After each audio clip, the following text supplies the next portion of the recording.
Mr. Patton will ask the first, yes? Oh, opening statements. Well, let's see. Do we want to be polite about it and say ladies first, or do we want to just go from left to right? You ladies first or Alpha? I'm first. Alpha? Okay, we want to go Alpha. Okay, all right, Alpha. Then I will hear from our first candidate. Introduce yourself. I'm Anna Marie Arpino. Can I stand here? Yes. Whatever you're comfortable with. I'm Anna Marie Arpino. I'm number 94. I'm the only candidate who is a degreed accountant, a past very large general contractor in the sewer and water utility business, the largest in the state, housed here in Shreveport in the 70s. I did most of the large subdivisions and intersections here for water and sewer. As you know, we have some issues dealing with that, and I have the expertise to come to the seat of the mayor's office and to fix those. I'm number 94, and the reason I told you that twice is because I'm not taking any political contributions, not a dollar from my party, people, corporations, individuals, or PACs. The reason being is because I want to represent the people. I'm only a spokesman. And although I'm strong and I'm very sharp, I'm very well educated, and I have a high IQ, I will only speak for what the people of Shreveport need to make our city what it needs to be. Because we have the resources and ability to do that. But let me just first say, too, very quickly, it's a sham, a shame, and an injustice that what I was just told. We had a poll, if you want to call it that, of 550 people out of 100,000, which isn't a true poll, of course. But Channel 3 is using that to narrow down the 3 candidates that will only be allowed at their forum on October the 28th. I just received that information about 3 minutes ago. Shame on Channel 3. Shame on the Times for also supporting. That's a sham and a shame. Their own poll is going to decide who's going to be able to speak at their forum. Channel 3, I shall remember this, and so shall the people of Shreveport.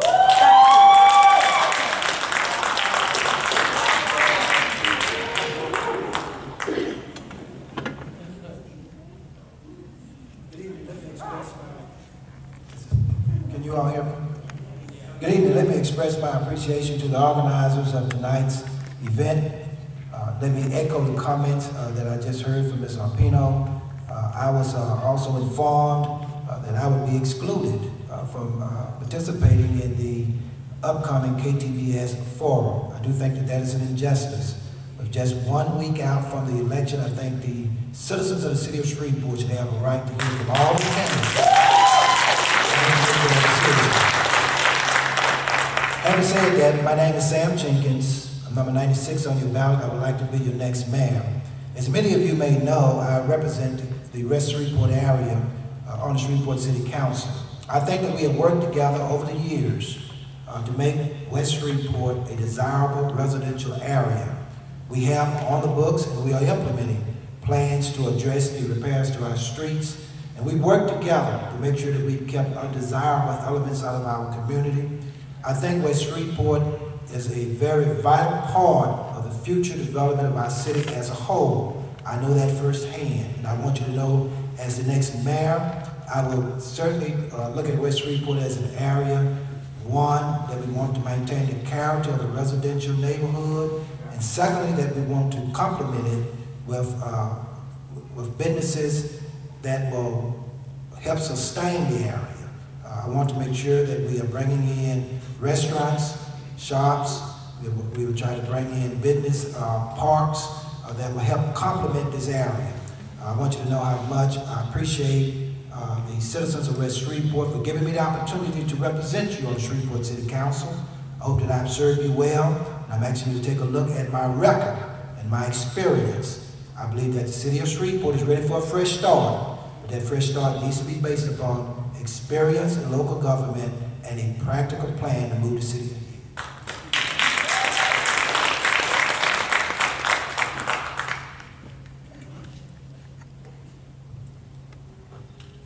Good evening. Good evening.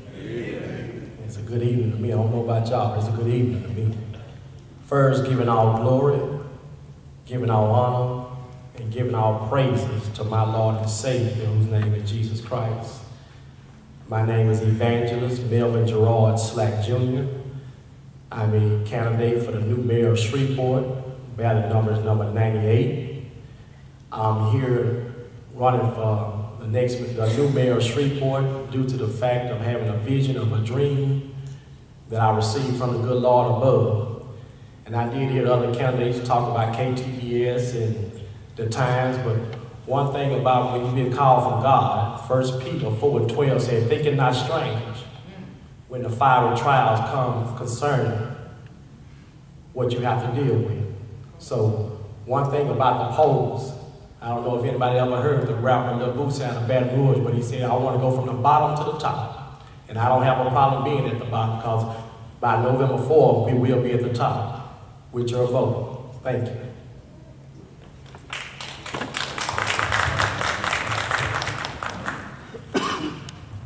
Hello, my name is Victoria Provenza, and I wanted to thank the West Shreveport Association Alliance and also Build a Better Shreveport. I too had a conflict, but it was extremely important for me to have my voice heard here tonight and also to support you. My campaign headquarters are located in West Shreveport, and there is a reason for that. West Shreveport is significant to our economic development as a city. I have two focus areas, and one is bringing commerce to our central business district of downtown. We have got to address infill, and we must be a downtown area and skyline that is a beacon for the region on economic issues. The second area is West Shreveport. West Shreveport has suffered significantly over the last 30 years in the loss of industry. The fortunate thing is that now Shreveport has three in the trifecta of attracting industry as low-hanging fruit. And one of those is water. Water is the ultimate commodity in Louisiana, and particularly Shreveport in the Red River watershed has it. We also have cheap electricity. And third, we have transportation, and that's where West Shreveport is so important for us. I'll explain a little bit further since I got my 30-second notice there. Again, my name is Victoria Provenza. West Shreveport is vital to the continued and expanded success of Shreveport. And I promise as your mayor, I will have you as a top priority. I'm Victoria Provenza. I'm ballot number 97. Thank you.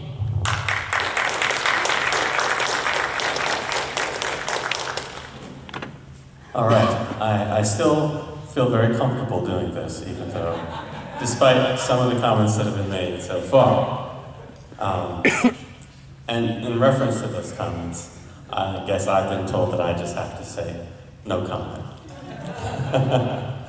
Moving on to the first question, and I guess we'll start with the alpha as we did before. When and why did you decide to run for mayor?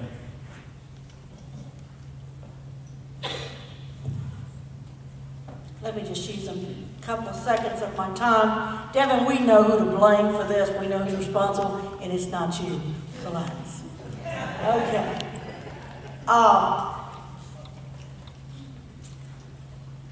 Why I ran for mayor is very, very easy for me. I have the intelligence, the education, the knowledge, the background of 50 years in this city to be able to run the chair of the mayor effectively, number one. Number two, I do not need to work for anyone to pay for my campaign. I'm paying for my own campaign. All loans to my campaign are out of my own money. No loans came from anywhere either. The reason is, for 44 years, the mayor's chair forgot West Shreveport and forgot a whole lot of other parts of Shreveport because they were busy paying back whoever paid for the campaigns. Enough. That's why our city looks like it does. That's why we don't have any streets or water and sewer. Thank you.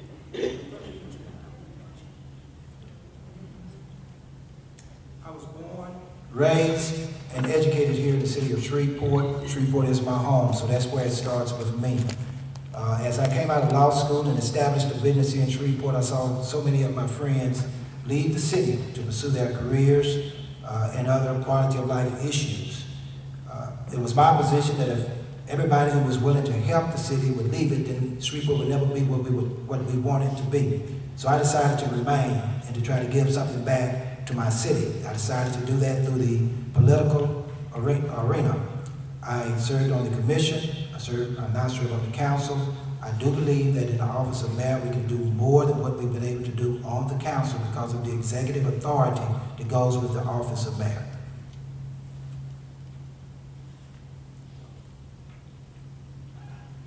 The question was when and why. When I decided to run for mayor was back in the month of January, when I was asleep on my couch and had a dream. Just like Dr. Martin Luther King had a dream, Evangelist Melvin Gerard Slack Jr. has a dream. And why I'm running is because I'm following the lead of the Holy Spirit. One thing about me, I'm not a politician, I'm a preacher, and I may not know much about politics, but I know how to do what's right and treat folks right. The Bible says, for whatever you sow, you shall reap. So I promise the entire city of Shreveport that I will sow good things in the life of everyone in the city of Shreveport, whether you're black, white, male, or female. The city will be taken care of all together as a whole. Thank you. Well, about 5 years ago, in a Shreveport leadership class, I was given the nickname of Mayor because in every obstacle and challenge that we were given for the city, and this was 5 years ago that the city is still facing, my team came up with the appropriate solution. So our nickname going forth in our cohort was Mayor.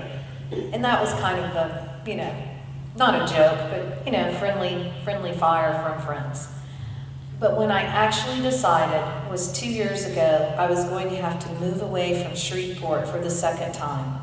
And being so frustrated with the lack of growth and innovation in our city. And I do consulting for cities across the United States.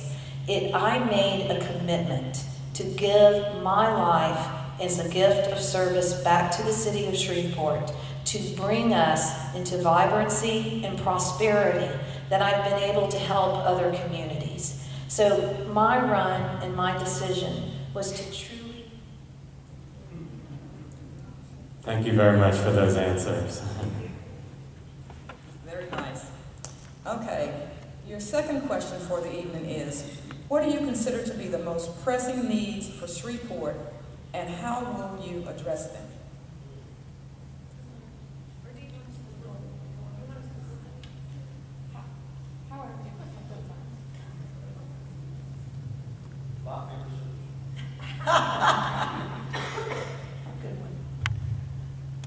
One of the most pressing areas we have is something we really don't want to think about, and that's our sewerage.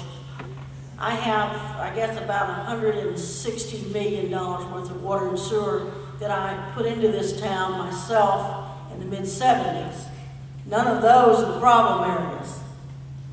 But I do know where those problem areas are.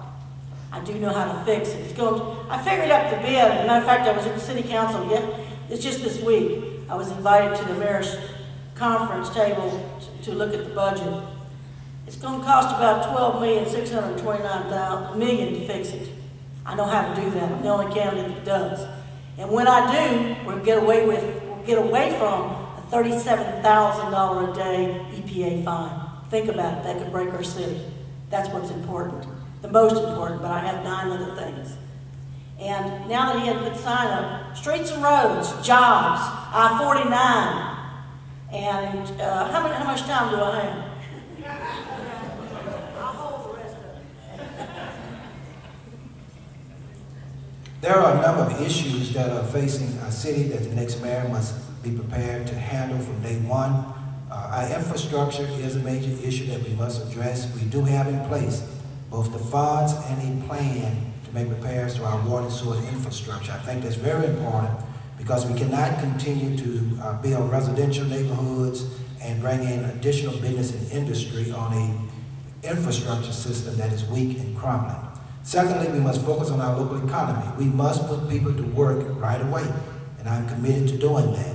I believe that we have some projects associated with the 2011 bond issue as well as the infrastructure repair plan that will create jobs immediately. But we must train people and educate them and be willing to have them to engage in those jobs.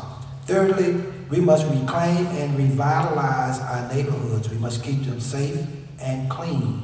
And we must take the necessary steps first to hear from the people who are living in the neighborhood about what they would like to see there and what they do not want there. And I assure you that we will have a one-call center where we can receive your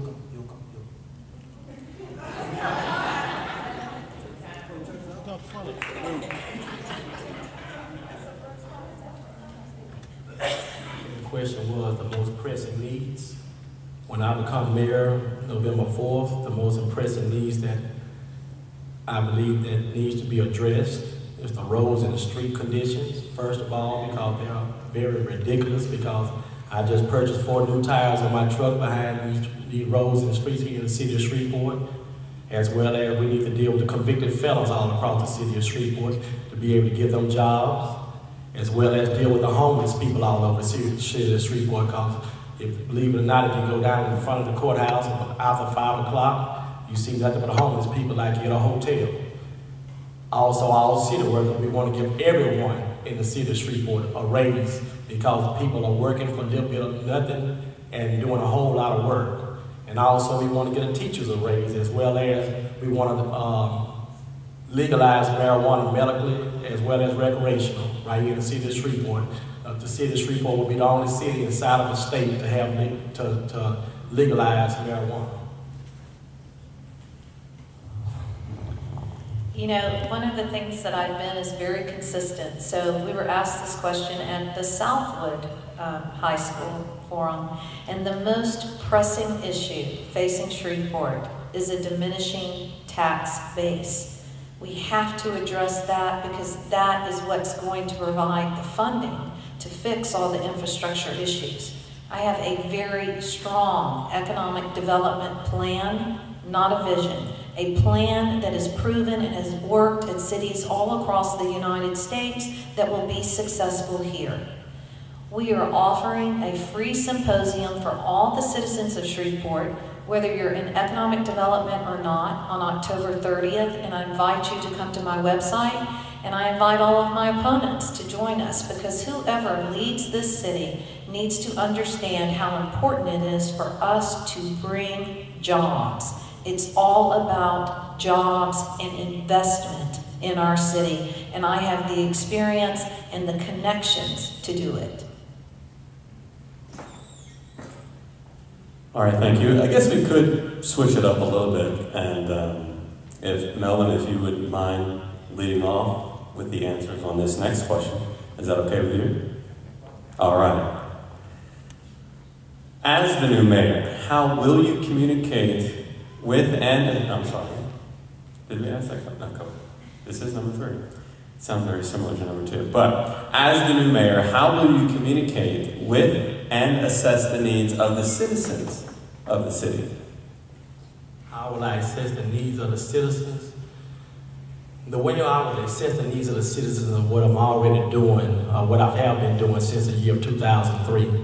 Listening, being concerned about the citizens of Shreveport, to try to control all the murders, the killings, the raping, the robbing, and sit down and listen to people's opinions as well as their views about the city of Shreveport, whatever that's going to actually make the city of Shreveport peaceful, because there's a lot of violence going on in this city, but we need to all put our heads together, because once I become mayor, we're all mayor.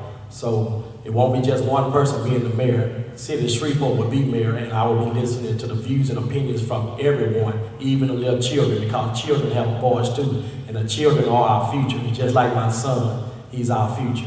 Thank you. You know, Anna Marie once said she got over 200 emails a day, and I have to agree with her. Running for mayor, communication has actually been our greatest challenge. We get telephone calls, text, emails, hits on the website, contact forms, and it's very difficult being a small campaign to answer all those personally. I see people shaking their heads. We would like to leverage technology and be accessible via technology, and then also have the old fireside chats where we go to every single community and we're present and out in the community, so that not just the people who are working for the mayor, but myself will be there. We also are going to add citizen advisory boards to every single department, and they're going to be very diverse through every strata: race, age, lifestyle, socioeconomic status, because that's how we need to communicate. And we were flipping it a little bit, so Sam, go ahead right now. As mayor, I certainly will work with the various neighborhood associations and the leaderships of those associations, as well as various groups and organizations that represent business and industry in our city, so that we can have a dialogue about the needs and make an assessment. One of the things that I have pledged to do within my first 100 days as mayor is hold a stakeholder summit where we bring in the various business entities, neighborhood associations, groups, organizations, anybody that has a stake in the city of Shreveport, where we can sit down and discuss our visions and how we can share resources with one another to better serve the people. Victoria, I think you misquoted me on 200 emails a day. What I said is I get 2,600 to 2,700 a day. I have a lot of folks that email me, and it is hard for me to get back to everybody. But here's the thing. Living here 50 years, I have seen what's happened to our city. I have secured an auditorium in every sector of this city to call monthly meetings from every community in this city so that they can tell me, as mayor, their concerns. I also have opened up the lines where receptionists, voicemail, secretaries don't answer my phone. I do. I'm the one taking the paycheck to be mayor. They can take messages. I will be the one on the phone with you. You paid me to do the job. And how many minutes do I have? Okay, the important thing I want to say is going to have to wait.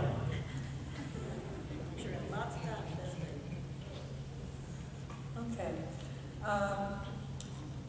Question 4. Many citizens have expressed their concerns about campaign finance. Given that fact, how do you defend your campaign donor list and especially contributions from special interest?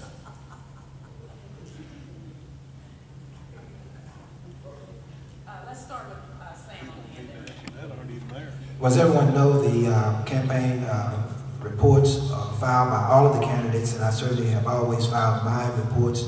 I believe in the transparency of it. I do not have the luxury of that problem of having major donors or special interests that give any kinds of donations to myself. Most of my contributions come from individuals, citizens who support me, who know me, who believe in what I stand for, and those contributions are reported timely, as well as the expenses that are involved. And we will continue to do that and have that kind of transparency as your mayor. We will lead by example in the area of campaign finance compliance.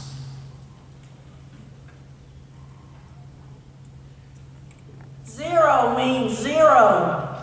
I'm taking zero contributions because I don't have factions. Good old boys.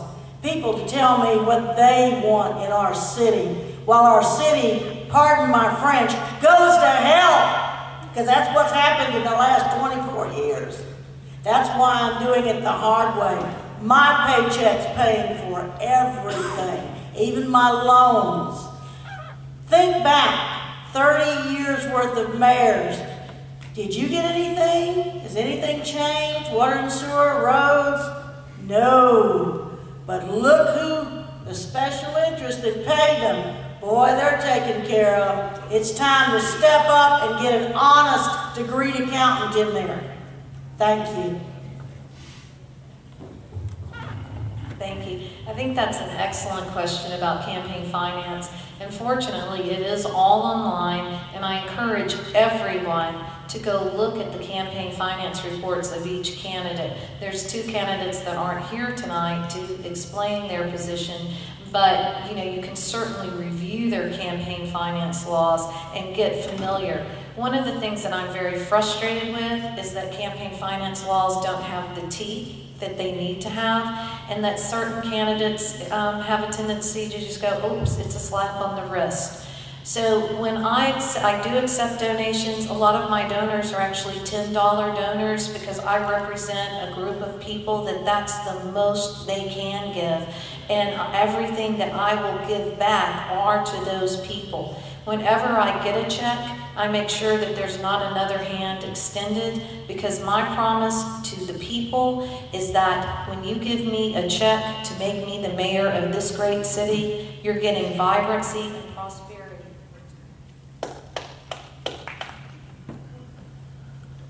We are concerned with finances. Thank God I don't have that problem. Right now, I'm broke right now. I'm broke. I got $10 in my pocket right now to last me for next Friday. No, I haven't received any contributions from anyone. I'm living off God. So God said He'll supply my every need according to His riches and glory. That's what He's doing. But I don't owe nobody. Don't nobody owe me, and can't nobody control me. And one thing about it, once I become mayor, nobody will control slack but God. Thank you. Moving down to an economic and finance type of questions here. The next question goes like this. West Shreveport continues to lag behind the rest of the city in terms of economic growth. What will you do to attract viable high-end retailers to this part of the city? And we will go ahead and start with Victoria this time. Oh man, I'm so glad I got this question first, because I've had the opportunity to meet with a lot of business leaders in West Shreveport, and I'm actually having breakfast with them again in the morning. And one of the things that I've always said is when you're driving in from Texas, you pass all those big outlet malls, and why don't we have that here in West Shreveport? Because it's a perfect opportunity since we lost South Park Mall, and now, it's wonderful that we have the church there. But it was a large, large shopping and retail center that was the beacon for the city. And, not to get too materialistic, but, I was a young teenager when that opened, and it was so exciting for me to go there. So one of my proposals is to use our traffic from Texas and bring it in with a large type of retail outlet center right on I-20 that will funnel either the 3132 corridor and help this area grow, and also give me a great place to shop.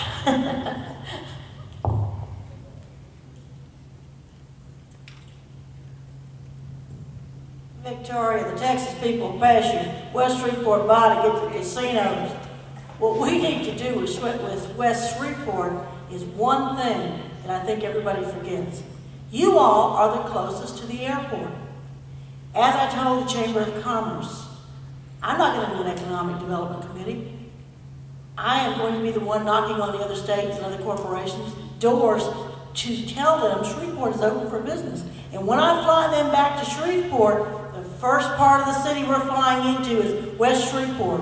And I make a pledge to you. You've got plenty of land here, both owned by the city and private entrepreneurs, that you have the available space for those corporations and companies to come to West Shreveport. And when I fly in with them, West Shreveport will be seen and will be used for commerce and economic development for this part of the city. Thank you.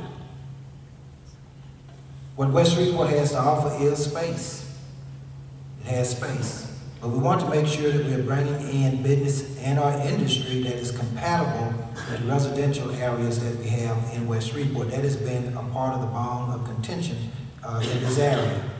I do believe that we have to look at future land use and zone the space in this area in a way where we can bring in those businesses that we want to attract, retail outlets, other stores, restaurants, maybe even some shopping centers, and even some business parks, things that are compatible. But it starts with addressing the land use issues and making sure that we're protecting the residential areas that already exist here in West Shreveport. I am committed to supporting a West Shreveport development plan and meeting with the residents here in the West Shreveport area, businesses in the West Shreveport area, to develop a good vision and plan for West Shreveport. No, did you get the go yet? No. And let me repeat the question, because I know after a while, after everybody talks, it's like, okay, what was the question again? The question goes like this. West Shreveport continues to lag behind the rest of the city in terms of economic growth. What will you do to attract viable high-end retailers to this part of the city? Well, thank God I'm from this part of the city of West Shreveport. First thing we need to do is clean up from Mark House all the way back to Bert Coons. Because a lot of people talk about trash in the hood, but believe it or not, it's trash on Pines Road. We need to start cleaning up the entire West Shreveport, as well as give people opportunities to become entrepreneurs. Because just about everybody's in this building right now hitting the clock on a day-to-day basis. But we need to encourage everyone that has a desire to be an entrepreneur, because you shouldn't have to hit a clock for no one the rest of your life unless you hit it for yourself. So we want to give people an opportunity to become entrepreneurs as well as clean up West Shreveport. Thank you. Thank you. Okay, your question 6. Many of the citizens are concerned about the master plan. What items in the master plan, as it is written, if any, would you reprioritize?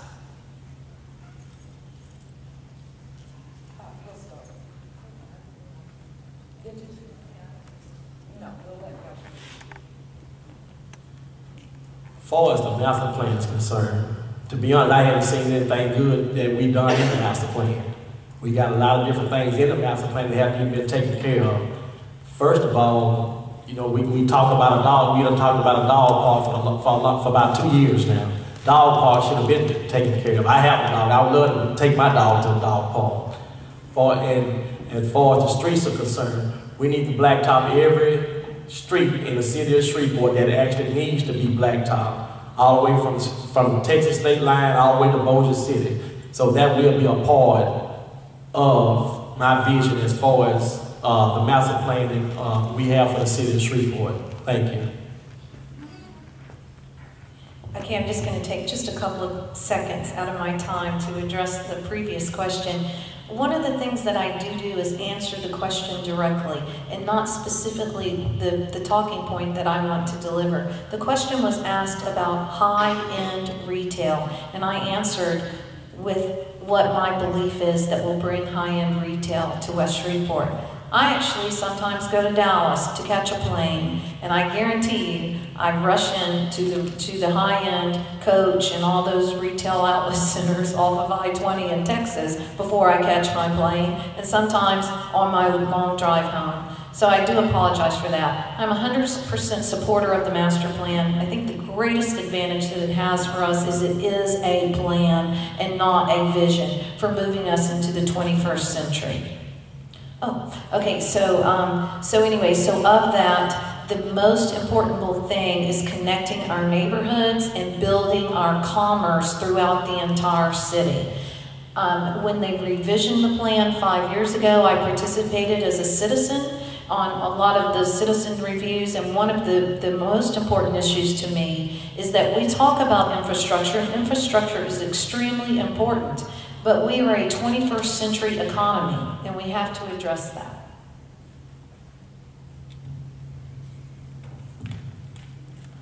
The well-intending people that wrote the master plan were well-intending.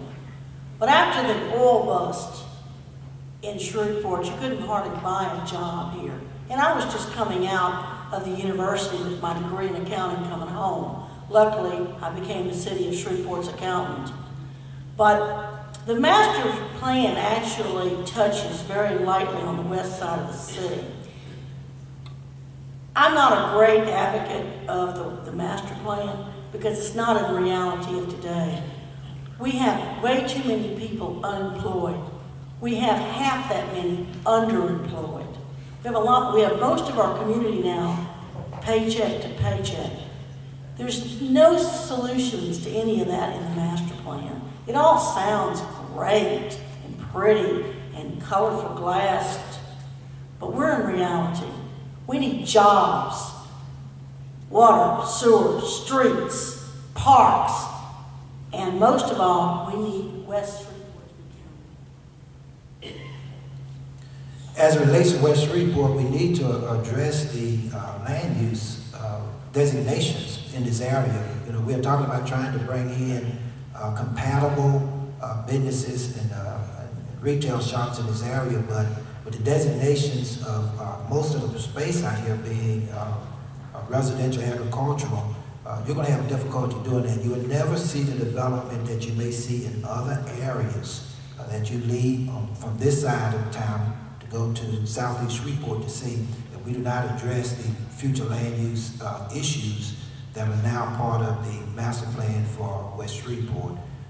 Companies do not want to get caught up in a political fight or a zoning fight when they're coming into an area to establish business. So it'd be good to have those issues resolved before we begin to go out and attract the kinds of businesses that we want to bring into this area that would be compatible with the residential character that we have here. So that is an area that I would focus on as mayor.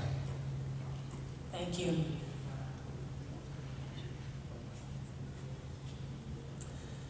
Next question, and this time I think we'll go ahead and start with Sam at the end. This is a short question here. Question number 7. What are the key areas of the city's budget that would be protected and off limits to cuts? Sam? Short question, but it's a very complex question if you're very familiar with the city's budget. Nearly 50% of the city budget is dedicated to public safety. You're talking about police and fire, emergency medical response, and things of that nature. Very difficult to go in and make cuts in those areas.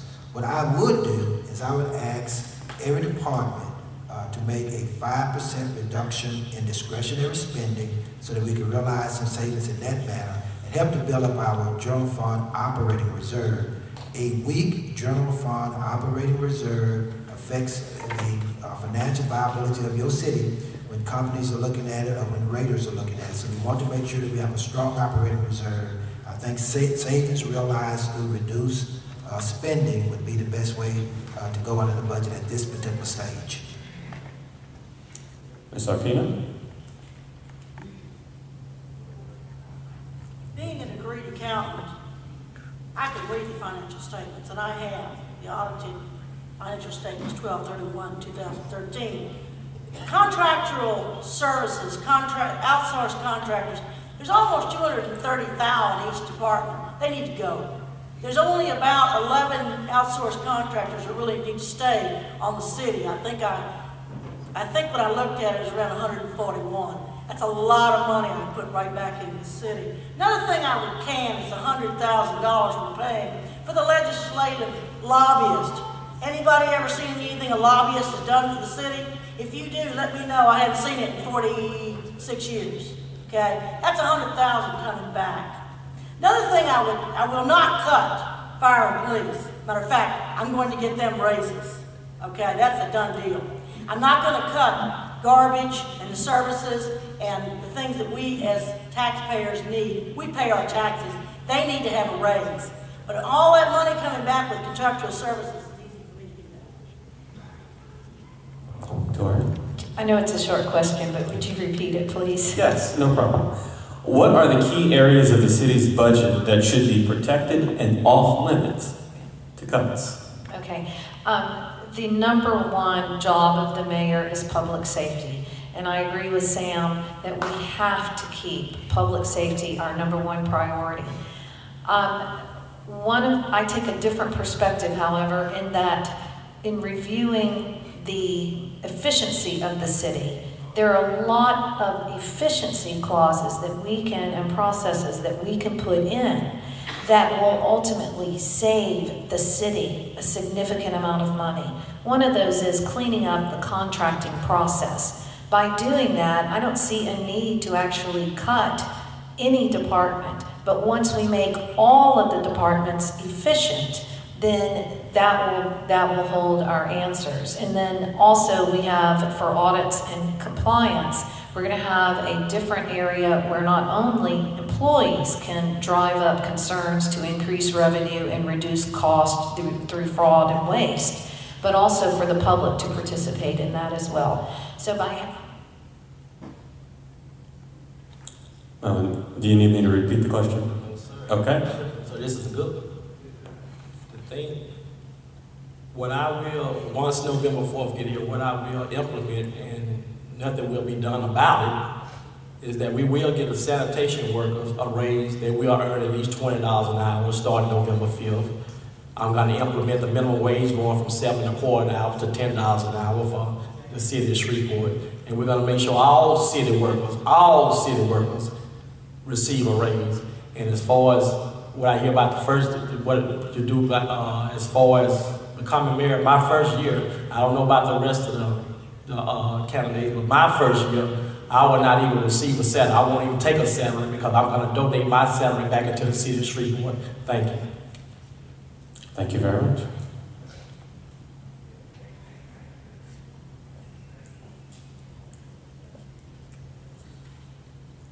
Many citizens believe that awarding the city's contracts has been to award friends of elected officials.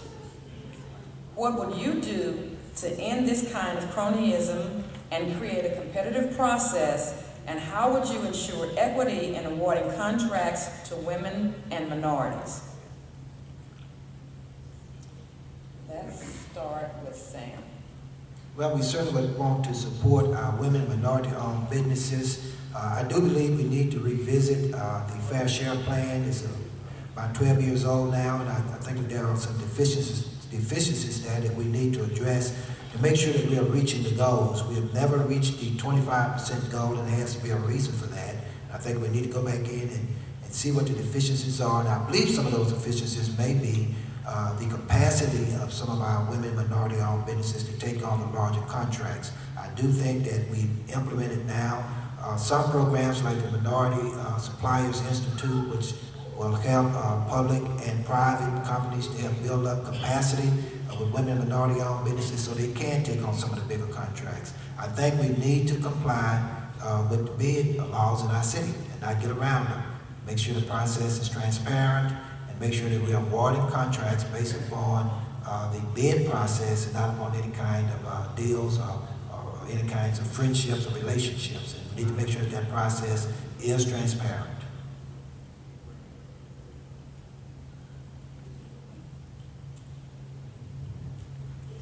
Well, as you know, accountants are very, very ethical.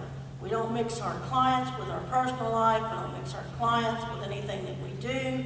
If we have any favors or any relationships or any business contacts with clients, we give them to another degreed accountant. We don't take them as a client. Same theology ought to be with contracts. You know, we've got a lot of good old boy contracts, okay, clicked onto the city. Those contracts need to be evaluated to see what they're doing. Number one. Number two, needs to be a contract that's viable to the city. Do we really need that contract? As far as fair share, I think it needs to go bye-bye. It hasn't worked in almost 11 and a half years now. It needs to be revisited to see, let everybody apply equally, and then let's decide who is right for the city. Thank you. This is my number one administrative issue in being mayor of the city of Shreveport. I own a small technology company. We were able to relocate here with Global Strike Command.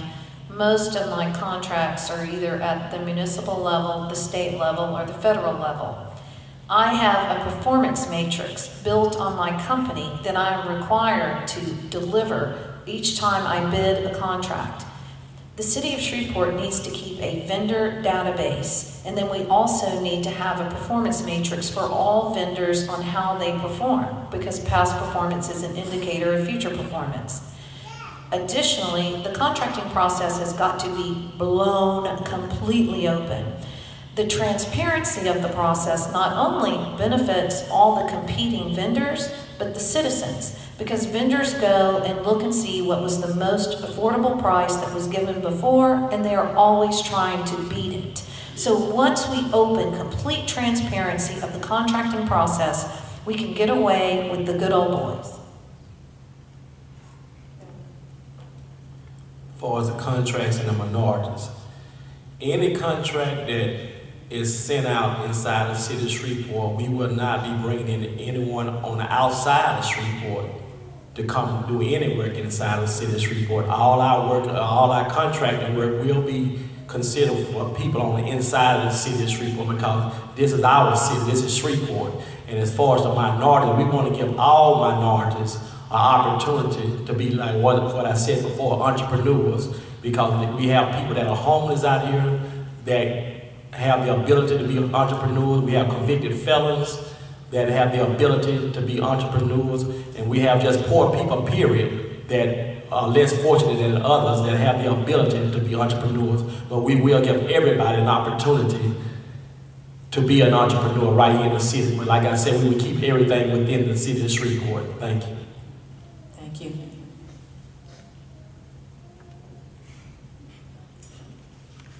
Moving right along here, we're going to start with Victoria on this question. Federal and state funds are disproportionately distributed to the cities in South Louisiana, such as Baton Rouge and New Orleans. How do you propose to work with the City Council, other local and state elected officials, and governing bodies to increase federal and state funds to the City of Shreveport? Well, having been a state contractor and also a contractor for locally, that's always been something that I've noticed that has been horrific, and I've even used the word the redheaded stepchild, because that's what we feel like in North Louisiana. One of the things is we have the opportunity on November 4th to tell our federal officials how we feel about them at the ballot box, and I strongly recommend that you vote for only federal people that bring the money back home to us, not just to Louisiana, but to North Louisiana specifically. You do have to lobby. The connection of I-49 from, there was just this last segment, and that was a lobbying issue. So you do have to go speak with one voice and lobby on the Hill and get your voice heard. And Shreveport, one of the things that south of I-10 does is they speak very well with one voice. And what I would hope to do is unify everyone. Excuse my laughter. Federal and state funds I just got for you already during my campaign. I've been working on I-49 Intercity Connector for 9 years. I went to the International Waterways Convention that's usually held in D.C. I was invited by the CEO. I was told by Bobby Jindal's first man, Chance McNeely, that my money, and he said, Anne-Marie, Ms. Arpino, your money, because I've been working on it 9 years, is in Baton Rouge, federal and state, for I-49 Connector, which means that that's $804 million worth of economic development, because we can now open it up. I have federal and state money. I didn't need any lobbyists.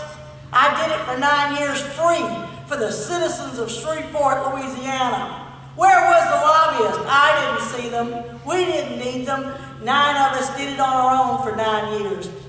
I-49 is going through. When it does, we're going to have the largest distribution city in Northwest U.S. in a 600-mile radius. Thank you. This is where collaboration between your local, state, and federal officials come into play. As mayor, I will annually sit down with our state and federal officials so that we can discuss and identify those projects that need state and federal funding so that we can move forward with a unified plan and a unified request to bring funding into the city of Shreveport.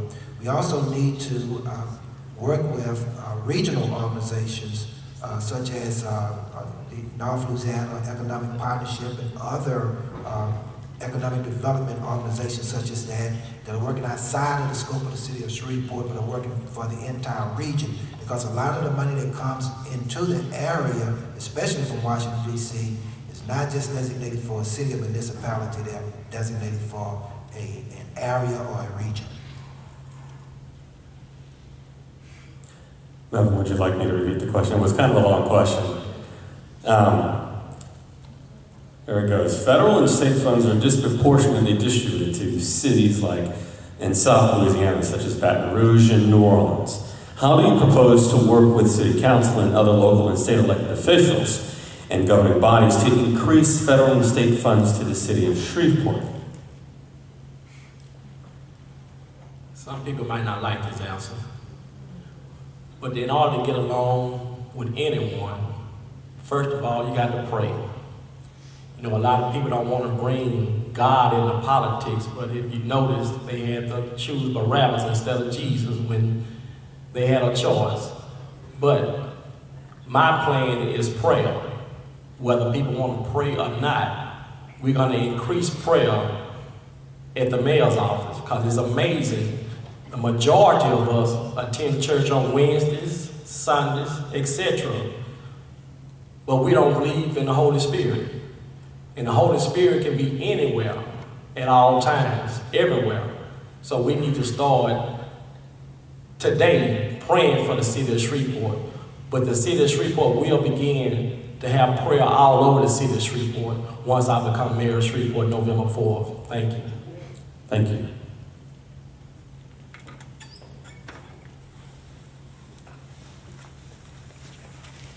This is your 10th question.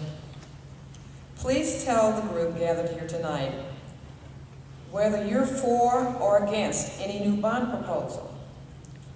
What would be your message to the citizens of Shreveport to sell your position? I am against any new bond proposal and any new taxes. There is no opportunity for Shreveport to continue down the path of tax, tax, tax. As I stated earlier, our biggest issue is a diminishing tax base. So the people who can leave will. They will just pack up and leave. So we have to attack these issues through a strong economic development and jobs program. And we have to bring outside investment in. We can no longer operate in this little insular economy that Shreveport has kind of got itself mired in over the last 30 years. So the answer, instead of taxes and more bonds, is to get an infusion of investment into our city and to provide jobs and to rebuild our tax base so that the numbers of people contributing increases. Let's be a little creative. Let's let Melvin go this time. I heard, as far as the taxes are concerned, we will not be raising any taxes in the city of Shreveport.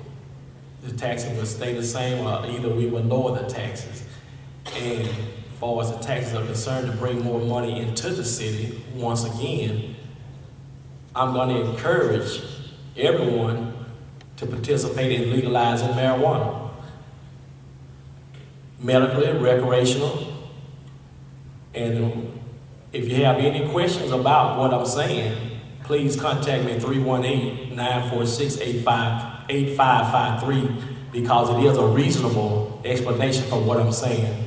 Thank you. Does the question lend itself to general obligation bonds or revenue bonds or any kinds of bond issues? altogether? I believe the group was getting at those bond issues that the citizens have to vote to approve. Okay. I certainly do not support the idea of any additional or new taxes. As it relates to general obligation bonds, which are the kind that citizens must vote to approve, I would like to see us move forward with the 2011 bond issue, bring those projects to some degree of completion. That would be the priority for me.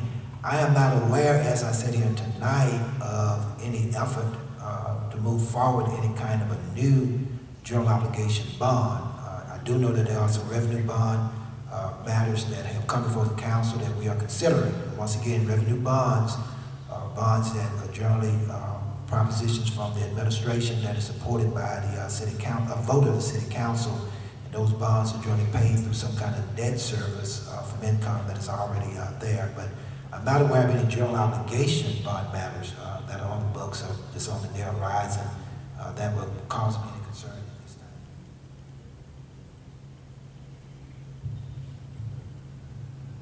No new tax, but on the bonds, being an accountant and the mayor's chair, we need bond management coming from the mayor. First off, you have to have an understanding of bonds, which we accountants do. Just this last year, almost $300,000 worth of bonds were not sold because we're chasing out around $49,000 from one of the outsourced contractors of Glover's that owed us money. We were chasing $49,000 and we didn't sell $300 million worth of bonds, which means we lost the interest for a year and a half. That's more money than any $49,000. We need bond management on those. No new taxes, and we're going to be retiring some debt next year because I was the only candidate at the budget meeting this week in the mayor's office. We are going to be retiring some debt, which is where I'm going to get some $6 million that I need of my $12 million for emergency. Thank you.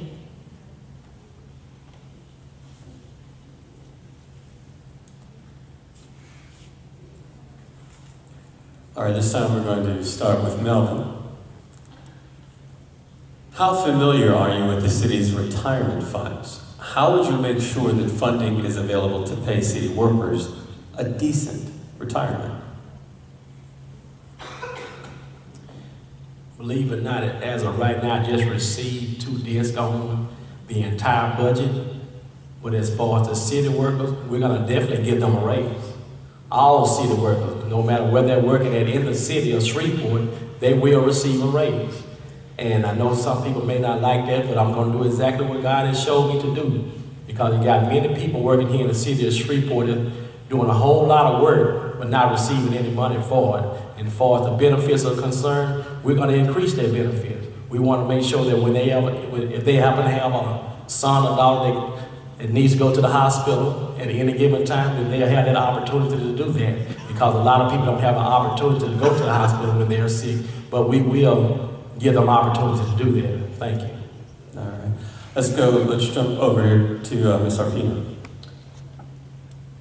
Well, the question was on retirement plan. I brought up the retirement plan my very first forum to see how sharp my candidates running against me were. And I mentioned there were $550 million underfunded, which we are. But what I failed to mention is we're not an ERISA plan. And the reason that's important is because we're not an ERISA plan, that plan that we have will take care of itself in 2 years and 2 months. But everybody walked on, how are we going to, fund it? So I wanted to see just how much knowledge on the retirement plan was there with my co-candidates, and there wasn't much. We're okay on the retirement plans, with the plan we have. We will be okay for another 4.5 years before we redo the contract. It is not an ERISA plan, and we're in good shape. Thank you. Am I on? Okay. The City Employee Retirement Board, which consists of present city employees, retirees, representation for the administration and the council, and the fiduciaries, that oversee that process just came back with some recommendations to address the city's pension plan, which I do support. It will require some additional contributions from persons who will be coming into that plan beginning in January of 2015. And it will also require some additional contributions on behalf of the city. I think those are some steps in the right direction. Once again, I believe this lends itself to why we must look at a pay increase for our city employees, because the cost of benefits continue to rise, but their pay adjustments staying steady or beginning to fall behind. Very good. I'll repeat the question because I know when you get to the end. How familiar are you with the city's retirement funds?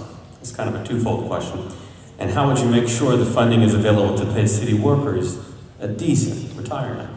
Right, on retirement, I am not a degreed accountant.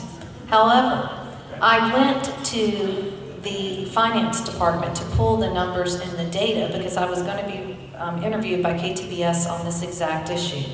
And the issue was frightening because the city accountant had been given the actuary the wrong numbers to the amount of a 25% margin of error. So now they have had to recorrect the numbers, and we don't know the confidence level in the new numbers. So it's extremely frightening. The plan has been kicked down the road and mismanaged. Morbidity and mortality tables changed, affecting the plan, and everyone looked at defined benefits plans back in the 80s. Shreveport did not. We owe it to our employees to manage their retirement professionally and ethically. And I am very hot under the collar over this issue because this is a political issue that has continued to be kicked down the road. Thank you.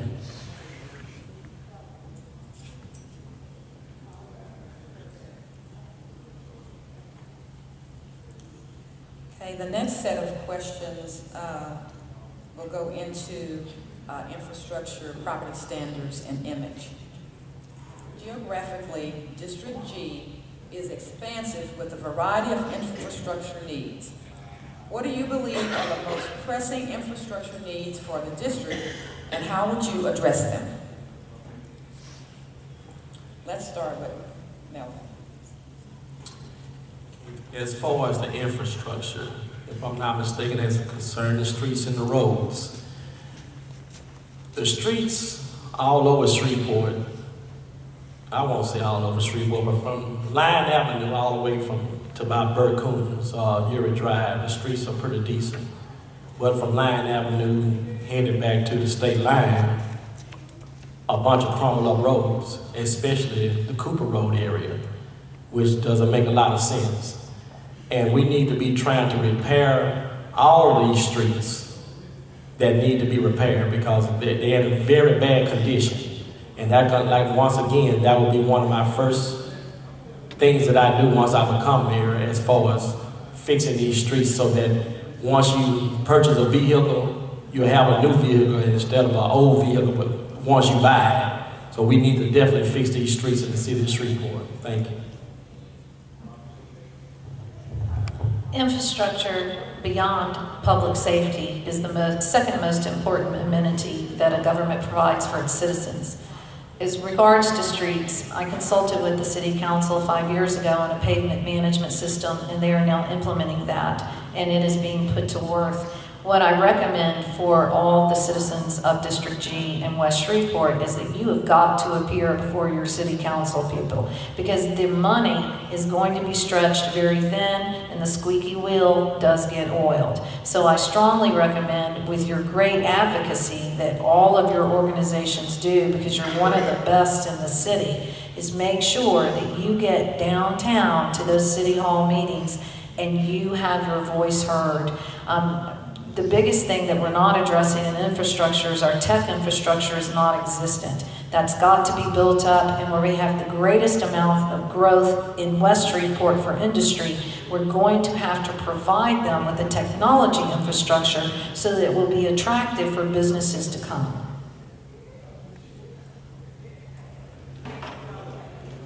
Sitting here is the lady that built the water lines into the first GM plant in 1978. I can tell you what those water and sewer lines look like on the, what I call the GM side of West Shreveport. You got the lion's share of infrastructure there.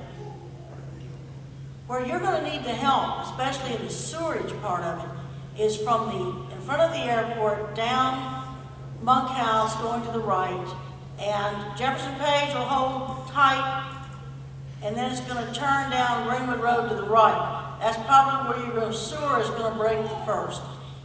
As mayor, that's a trunk line that I would recommend be looked at first. Also, the streets on Jefferson Page need to be fixed, and all the way out to Willow Point in Cross Lake. Your streets need to be addressed in West Shreveport. I worked out here in 96 in Six Sigma to learn computerized engineering for GE. I'm familiar with your area. Thank you. We need to continue to address the city-owned streets in the area. We have approximately $2 million worth of capital projects that are on the books, some of which are being implemented. I noted that they were doing an overlay on Santa Monica from Pines Road that will continue out to the city limits. Street repairs is a priority for the area, and it needs to continue to be a priority for the area.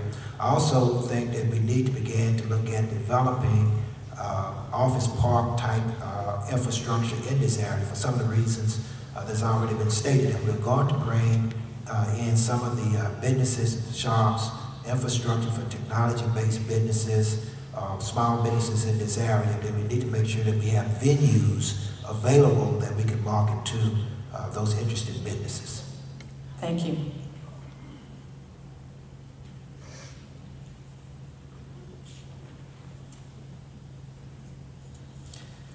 All right, this question is going to require some homework that hopefully you might have done or just know it already.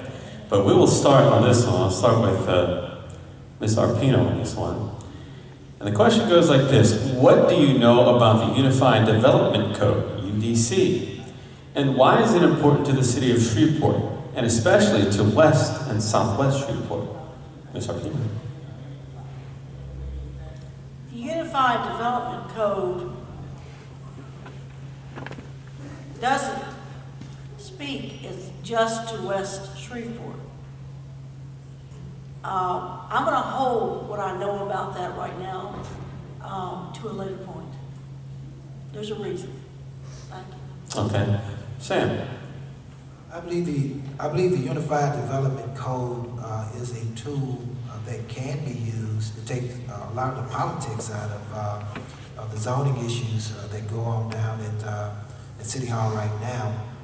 If we have a code that everybody recognizes and is willing to follow before any kind of development starts, I believe that that is a good thing.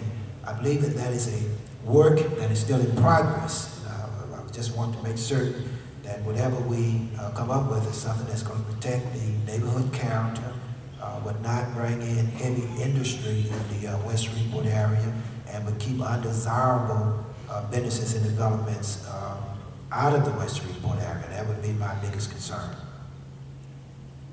Victoria. I am a very large proponent of the UDC. I know it intimately. I have sat in on all the planning meetings for it. The reason why I support it is because I support open, complete transparency in government. Now, if you can imagine that if you are going to open a business in Shreveport and you're going to sell yellow shoes and sometimes blue shoes, that you have to have a different code from another city where you just sell shoes. And so what the Unified Development Code does is it takes out a lot of the corruption that we're fighting in the Good Old Boys network. It opens investment and opportunity for businesses to come to Shreveport. It makes it easier for the ones who are already here, and it makes it so much more opening and welcoming for a unified development code for companies that they want to come here, they want to invest in Shreveport, but we make it so doggone complicated to do business here. And I support the UDC 100% because we have got to start looking at fairness and equality. And I'll go ahead and repeat the question. What do you know about the Unified Development Code, UDC, and why is it important to the city of Shreveport, and especially to West and Southwest Shreveport? Actually, this answer is easy because I hadn't gotten that far yet. Once I actually, because I'm not going to sit up here and lie to you, I'm going to tell you the truth. I'm just now starting to learn the political game, so my answer right now is that I don't have an answer for that. Thank you. Thank you.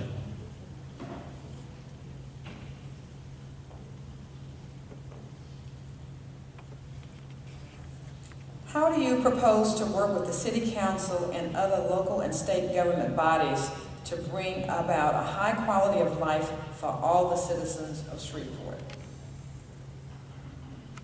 Let's start with Ms. Otina. I just answered this question for the paper today. It'll be in Sunday's paper, as a matter of fact. I've been here 50 years, but I was raised in Arlington, Virginia, D.C. And in D.C., you're in school with all diplomats' children. A student from every country in the world. And you learn diversification that way. You learn to appreciate the different cultures. I think one of the other councilmen on National Night Out said it the best to me. He said, Anne Marie, we want you so much to be elected mayor. You would be a breath of fresh air to deal with on the council.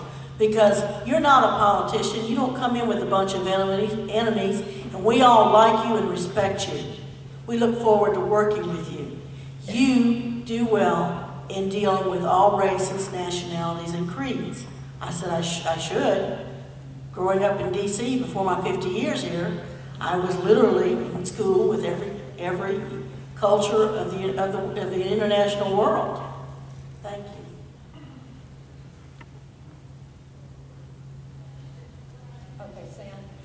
Well, I do believe that we need to continue to develop a lot of the projects that are going on in downtown Shreveport. Your downtown area says a lot about the quality of life and vibrancy of your city. There's any number of projects that are on the way downtown that I believe will add to the quality of life for all of our citizens.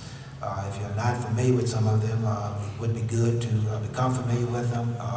And I believe that we should support those programs, and I do believe that it will help to keep a lot of our young people, our young minds, and our young talents here.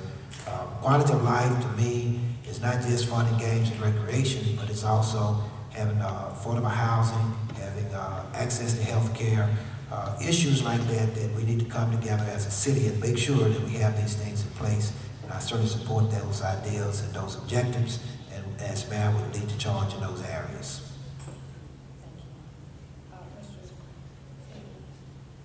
How do I plan to get along with other city councils? Do you want me to repeat the question? Please. Okay. How do you propose to work with the City Council and other local and state government bodies to bring about a high quality of life for all the citizens of Shreveport? I believe if all of us, as well as the city council like you're pertaining to, if we could just sit down and talk about all the different issues concerning the city of Shreveport and come together and reason with one another, because we shouldn't have to argue about anything. We shouldn't have to have any, well, true enough, we're going to have disagreements, because you're going to have disagreement anytime you're trying to do anything positive. But I do plan to be as positive as possible with every city council so that we can come together and reason with one another so that we can make a better Shreveport. Thank you. Most cities the size of Shreveport have a city manager council form of government. Shreveport has a strong mayor form of government. I think that's one of the issues that's happened to us, is that we have been significantly mismanaged. When I decided to run for mayor, one of the greatest assets that I think that I bring to the race, and certainly for an administration, is that I am a no-party candidate. That means I have no allegiance to the Democratic Party nor the Republican Party. I have an allegiance to the citizens of the city of Shreveport and will always have their best interest and your best interest at heart. So when I'm working on the council, or whether it's with local legislators, or even at the federal level, nationally, I don't have any favors that I have to pull for anyone, and that's extremely important to me, being a true independent voice for the citizens so that we can have the progress that we need in our city. Thank you. We're going to have one last question, which Derek is going to come up and do, and then we're going to give our candidates 2 minutes to give us closing remarks. All right, I feel honored to give the last question here. What is your assessment of property standards for Shreveport, and how would you work toward improvements? Let's go ahead and start with Ms. Arpino. I went first last. Do you want me to go first again? No, it's okay. Ms. Victoria Provenza, please. You know, this is something that's very frustrating, not being a politician, but being a citizen and watching this. We have laws on the books. We have laws on the books. Why aren't we enforcing them? And so that's so frustrating. So one of my proposals to this situation is to fully utilize the city marshal's office and remove SPD from the property standards process. We really shouldn't be using our policemen and our public safety for property standards when it's really more of a legal issue. So I propose to fully leverage the city marshal's office so we can reduce duplicity in government, and then we can have the city marshal's office do what they do, which is, you know, an officer of the court type position. We have the laws on the books, we need to enforce them. Mel. I think this is the first time I can kind of agree with Ms. Provenza. I do believe we need to enforce the laws because a lot of people, well, I didn't say a lot of people, but some people that are in position are not doing the type of job that they should be doing. And once again, once I get in office, we're going to basically clean the whole plate so that way we can start all over, so that way, once we start a brand new Shreveport, we'll be able to enforce the laws the way they should be enforced, and not to say that we take advantage of anyone, but we do want to enforce the laws. So I do agree with Ms. Provenza on that statement. Thank you. Sam? I believe we need to improve how we receive and respond to the concerns that come into property standards, and that's where I would like to start.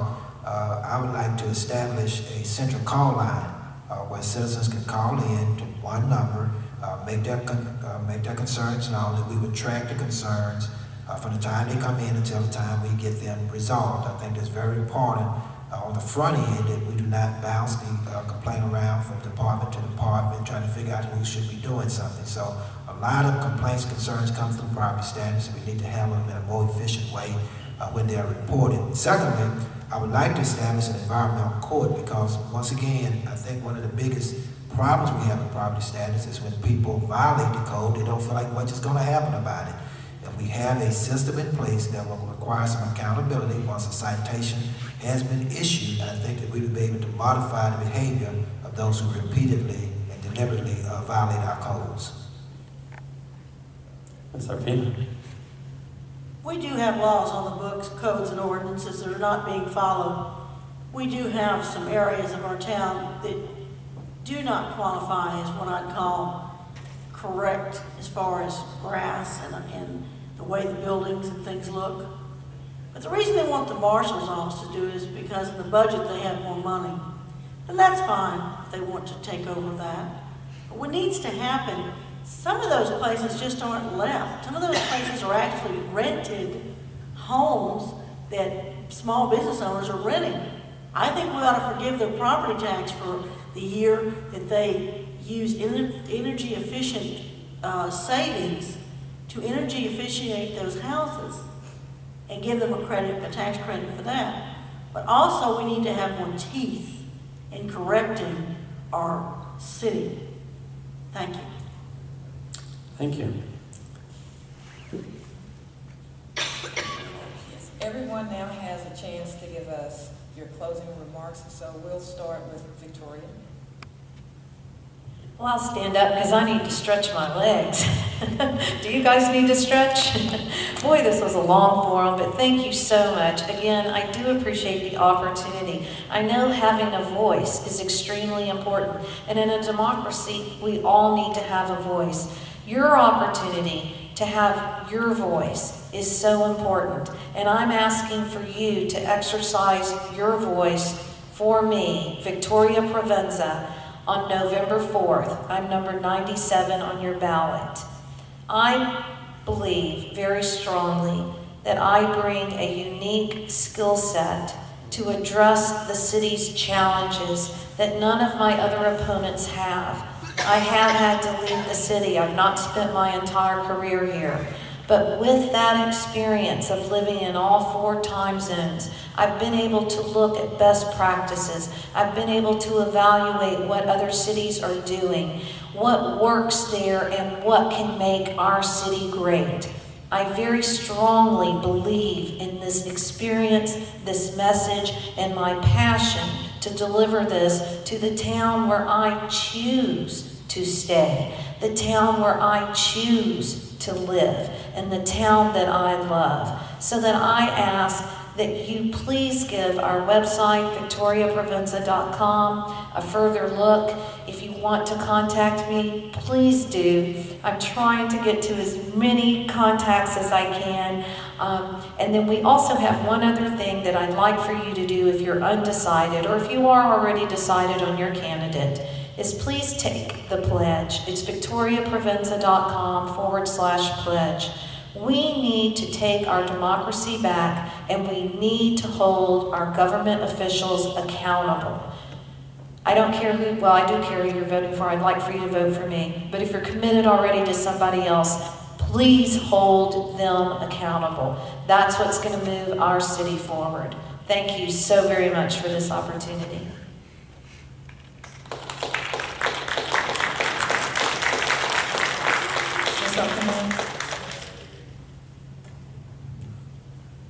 I'm Anna Marie Arpino, number 94.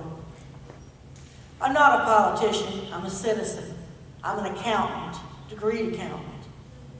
I'm a past human resources director for the hospital. I'm a past very large water and sewer utility contracting owner. I do not currently own any heavy equipment or any construction company. I strictly have my accounting firm now. But I ask you for your vote because I've been here 50 years. I've seen what's happened to our city. And I have the skill sets, not concepts. I have skill sets to return our city much better than it's ever been. Because I, like you, have watched what we're missing. And I don't agree with conceptual thinking from other states. It didn't work there, it's not going to work here. You have to understand what's destroyed our community. We have wonderful resources and we have wonderful people in our community. And what I wish for, and I hope Channel 3's catching this, I have 5 very wealthy families in this town that want to stop me from being mayor because I want 3132 to be completed in I-49. We need the $804 million of economic development. We need the distribution companies coming in here with all of their many, many, many jobs. It will also bring 37,000 people down from Gillum, Ida, Belcher, daily, bringing tax base in here for our shops and restaurants. We need to redo downtown. I have many plans for that. Visit voteforme.AnnaMarieArpino.com. I will be putting everything on my website. Please, vote for me. Number 94 for a true change.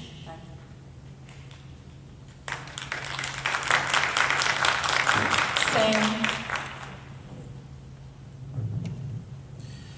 Once again, let me express my appreciation to the organizers of tonight's event. And thank you for taking time out of your busy schedules to be here tonight. Ladies and gentlemen, this is a very important election. And it's coming at a very important time in our city. The next mayor should be prepared to step in pick up where the old administration had stopped and come in with some new plans to move this city forward. What I offer you is experience in local government, and I underscore the words local government.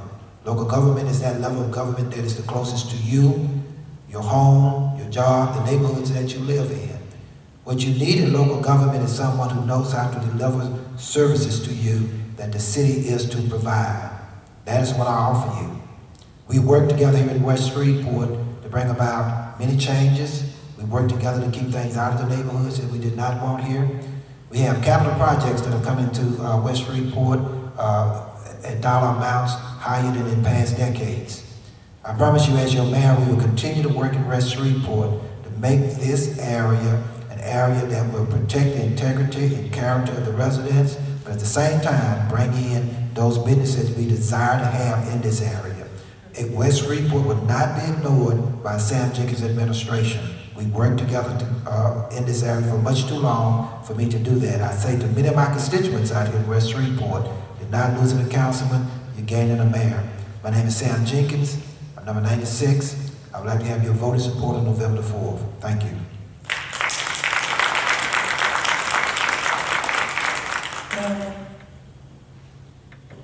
Yes, in closing, first of all, I want to give God all his glory because he called me for this office. Secondly, I want to thank KTBS. I want to thank the Times.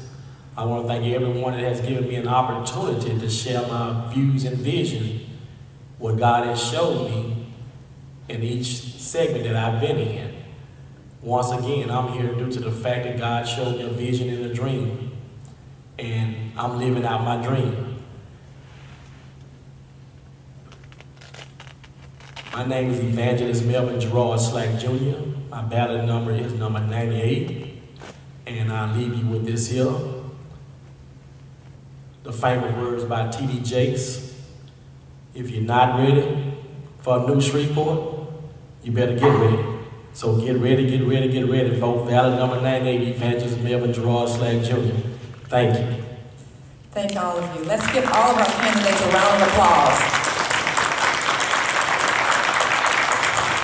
We thank all of you for coming, and we're going to have closing remarks by my president of the West Shreveport Alliance, Mr. Nathaniel Manning, for pulling all of this together. So, Nathaniel. Again, I would like to thank you all for coming out tonight. I think we've had a fine forum here. I think there have been some very tough questions asked tonight. So maybe that's the reason why we had a couple people absent. I don't know.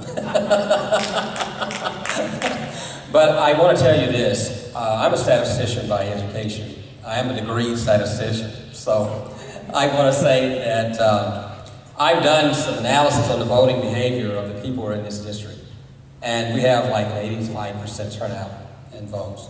So don't take us for granted.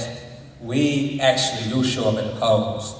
And lastly, I want to say I think the Southern Hill Business Association for also partnering with us, and also to Huntington High School for allowing us to use your facilities. Again, thank you.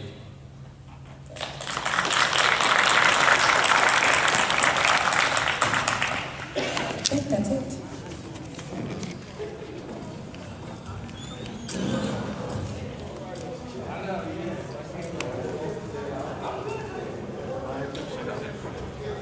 Mr. Keel. There you, sir.